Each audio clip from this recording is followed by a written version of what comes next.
Welcome to Suman TV. నేను మీ Nobel. మనం ఇప్పుడు పశ్చిమ గోదావరి జిల్లా ఉండి నియోజకవర్గం ఆకివీడులో ఉన్నాం. కిడ్నీ వ్యాధి అనగానే నల్గొండ, శ్రీకాకుళం లాంటి జిల్లాలు మనకి ఎక్కువగా గుర్తొస్తూ ఉంటాయి. అదే కిడ్నీ వ్యాధితో ఇప్పుడు ప్రస్తుతం కోస్తా జిల్లాల్లో కూడా చాలామంది బాధితులు ఉన్నారు. ఇప్పుడు ఆ బాధితుల్లో ఒకరైన మన ఆకివీడు గ్రామానికి చెందిన మార్త గత కొంతకాలంగా 2 కిడ్నీలు పాడై చాలా ఇబ్బందులకు గురవుతుంది. నిరుపేద కుటుంబానికి చెందిన ఈమె కుటుంబం మానసికంగాను ఆర్థికంగాను చాలా నలిగిపోతున్నారు. ఆసుపత్రుల చుట్టూ తిరిగి అనేక ఇబ్బందులు పడుతూ తమ పిల్లలను కూడా కనీసం చూసుకోలేని పరిస్థితిలో ఆ కుటుంబం జీవిస్తుంది. ఇప్పుడు ఆమెతో మాట్లాడి మనం మరికొన్ని విషయాలు తెలుసుకునే ప్రయత్నం చేద్దాం. ఇదే మార్తకి చెందిన ఇల్లు ఇది. ఆమెతో మాట్లాడి అసలు ఏం జరిగింది ఏంటన్న విషయాలు కూడా మనం తెలుసుకుందాం.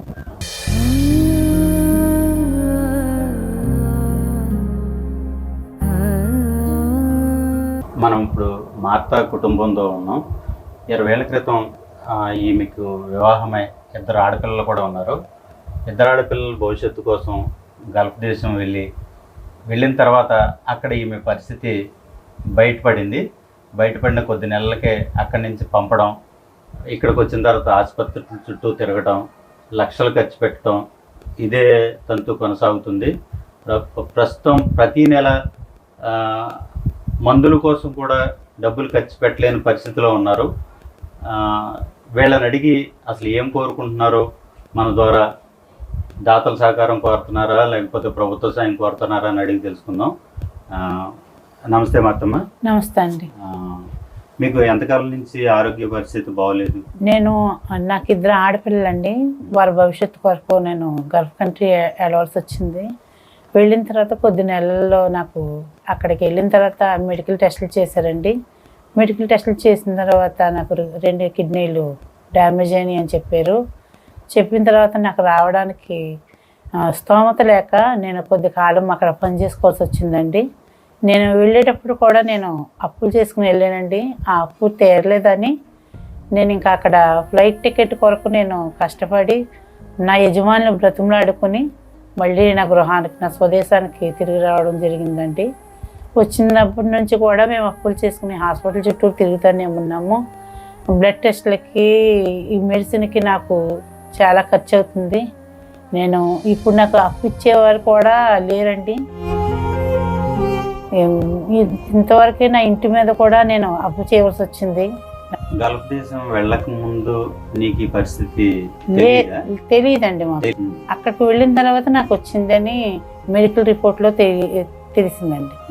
తెలిసిన తర్వాత నా కుటుంబం ఆర్థిక పరిస్థితిని చూసి నేను కొద్ది కాలము ఆ ఫ్లైట్ టికెట్ డబ్బుల కోసం నాకు కష్టపడాలని నేను అక్కడ ఉండడం జరిగిందండి. తర్వాత నా యజమానులు నా పరిస్థితిని చూసి నన్ను బ్రతిమలాడగా నన్ను పంపించారండి ఇంటికి. ఇక్కడ వచ్చినప్పటి నుంచి కూడా నా ఆర్థిక పరిస్థితి అంతంత మాత్రాన్ని. ఎందుకంటే నాకు 2 ఆడపిల్లలు, నా భర్త ఒక రోజు వెళ్తే 2 రోజులు పనికి వెళ్తారు. తెలియదు.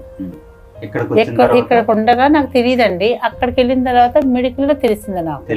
అంటే పూర్తిగా డ్యామేజ్ అయిన అన్న విషయం మీకు తెలియదు. ఇక్కడికి వచ్చిన తర్వాత తెలిసిందండి. ఎందుకంటే ఇప్పుడు నువ్వు కిడ్నీలు మార్చుకోకపోతే కనుక నీ ప్రాణానికే ప్రమాదం అన్నారు. దానికోసం మేము సుమన్ టీవీ వారిని ఆశ్రయించడం జరిగిందండి.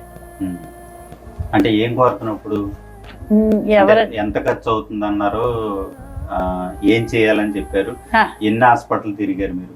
మేము 4-5 హాస్పిటల్ చుట్టూ తిరిగామండి. ఎక్కడికి వెళ్ళినా కూడా నీ పరిస్థితి క్రిటికల్గా ఉన్నది, నీకు అమౌంట్ మాత్రం ఎక్కువ అవుతుంది, 45 లక్షల నుంచి 50 లక్షల వరకు అవుతుంది అనేసి అన్నారు. మేము ఆర్థిక పరిస్థితి మాకు అంతంత మాత్రమే కాబట్టి మేము అంత స్తోమత లేదండి మాకు ట్రీట్మెంట్ చేయించుకోవడానికి. మీరు ఎవరన్నా కానీ దాతలు ఎవరన్నా ఉంటే మాకు సాయం చేయవలసిందిగా, కిడ్నీ రూపంలో కానీ ధన రూపంలో కానీ మాకు సాయం చేయవలసిందిగా కోరుచున్నాను. దానియల్ గారు, ఇప్పుడు వరకు మీ భార్యకి జరిగిన విషయం గురించి మీరు చాలా హాస్పిటల్ తిరిగారని చెప్తున్నారు. ఇప్పటి వరకు మీరు ఎంత ఖర్చు పెట్టుంటారు? మేము 4-5 లక్షల దాకా కలిపి పెట్టాం సార్. అంటే 4-5 లక్షలు ఖర్చు పెట్టడానికి మీ దగ్గర ఉండి ఖర్చు పెట్టారా, లేకపోతే మేము అప్పు చేసి ఖర్చు పెట్టారా? ఇంటి మీద అయితే ముందు గల్ఫ్ దేశం పంపించినప్పుడు మీరు ఏమైనా అప్పులు చేసుకుని పంపించారా, లేకపోతే మీ అప్పుడు దగ్గర ఉండి పంపించారన్న విషయాలు కూడా ఒకసారి చెప్పండి. అప్పుడు కూడా అప్పులు చేసుకుని పంపించాను సార్. తర్వాత ఈవిడికి ఆరోగ్య పరిస్థితి బాగోక అట్లా ఇంటి మీద వాటి మీద తెచ్చే ఆ అమౌంట్ తోటే ఈవిడికి ట్రీట్మెంట్ చేయించాను సార్. గవర్నమెంట్ నుంచి ఏమైనా సాయం రావటం, ఎవరినన్నా అడగటం చేశారా? అడుగుతూ అయితే ఎవరిని అడగలేదు సార్.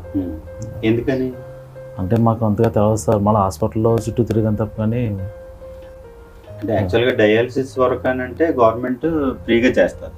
మనం అంత ఆ సిచ్యువేషన్ దాకా వెళ్ళా. ఇప్పుడు ప్రస్తుతానికి కిడ్నీ సమస్య వరకే ఉన్నాం కాబట్టి అది గవర్నమెంట్లో ఉండకపోవచ్చు. దాతలు వస్తే మీరు చేయించుకోవడానికి మీరు సిద్ధంగా సార్. మరి మీరు ఏం కోరుతున్నారు చెప్పండి. మేము ఇప్పుడు హాస్పిటల్లో ఎంత ఖర్చు అవుతుంది అన్నారు? హాస్పిటల్లో అడిగితే సార్ 50 లక్షల దాకా అవుతాయి అన్నారు సార్. 50 లక్షల వరకు అవుతుంది. 50 లక్షల వరకు అవుతుంది. కిడ్నీకి అవనివ్వండి, లేకపోతే సర్జరీకి అవనివ్వండి, ఏదైనా. అవును. మా దగ్గర అయితే ఏం లేదు సార్. ఉన్న అమౌంట్ అంతా హాస్పిటల్కి అయిపోయింది. ప్రస్తుతం అప్పుల్లోనే ఉన్నా సార్. ఇంకా మా దగ్గర ఉన్నది అమౌంట్ ఏమీ లేదు. మీ 2 పిల్లల్ని పోషించుకుంటాకే, ఈవిడ హాస్పిటల్ తిప్పుకుంటాకే ఈ అప్పులు చేసుకుంటే చేస్తున్నాం. పిల్లలు ఏం చదువుకుంటున్నారు? ఒకళ్ళు 8, ఒకళ్ళు 9.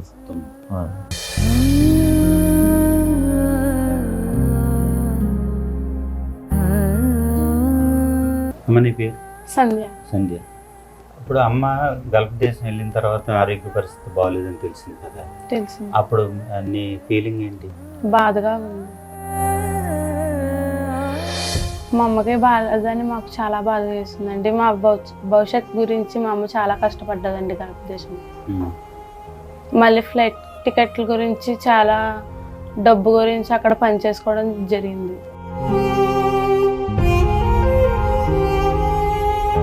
తర్వాత మా అక్క నేను చదువుకోవడానికి అక్కడ పని చేసుకోవడం జరిగింది.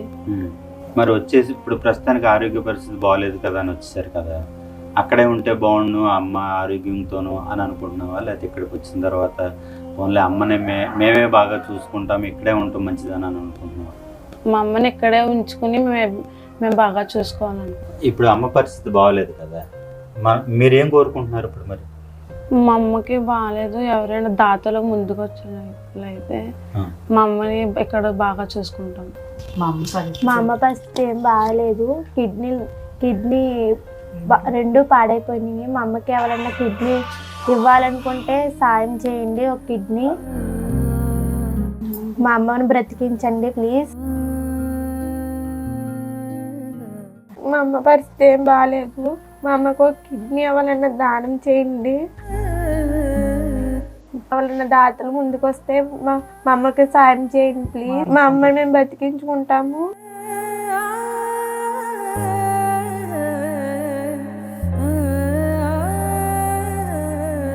మీ వల్ల మేము సాయం పొందాలని కోరుకుంటున్నాము. ప్లీజ్ ఎవరైనా మాకు దానం చేయండి కిడ్నీ. మా అమ్మ మా కోసం చాలా కష్టపడింది. మా అమ్మ మాకు కావాలి. ప్లీజ్ ఎవరైనా దానం చేయండి ప్లీజ్.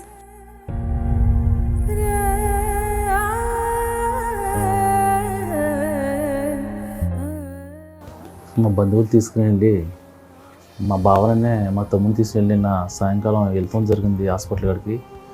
అయితే మేడంని అడిగాము, ఏంటి మేడం మరి ఏంటి కిడ్నీల గురించి ఏం చేద్దాం మేడం అంటే, ఆవిడకు 2 కిడ్నీలు పాడైపోయి మరి మీ దగ్గర ఆరోగ్య పరిస్థితి ఉండదని నేను చెప్తలేదమ్మా, ఆవిడకి పోతే 50 లక్షల దాకా అవుతాయి అని చెప్పారు.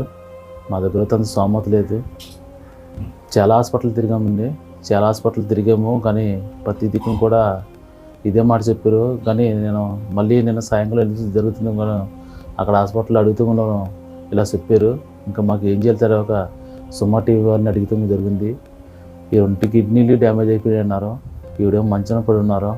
పిల్లల్ని నేను పోషించుకుంటాకే నాకు అదిసిన పరిస్థితి కూడా నాకు అంత లేదు. మీరు ఎవరైనా దాతలు ఉన్నా ఎదుర్కొస్తారని నేను సహకరిస్తున్నాను.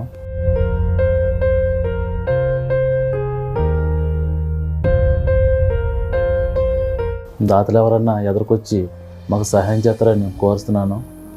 సుమా టీవీ వారు కూడా నా ధన్యవాదాలు. మేము ఎంతగానో వారికి రుణపడి ఉంటాము.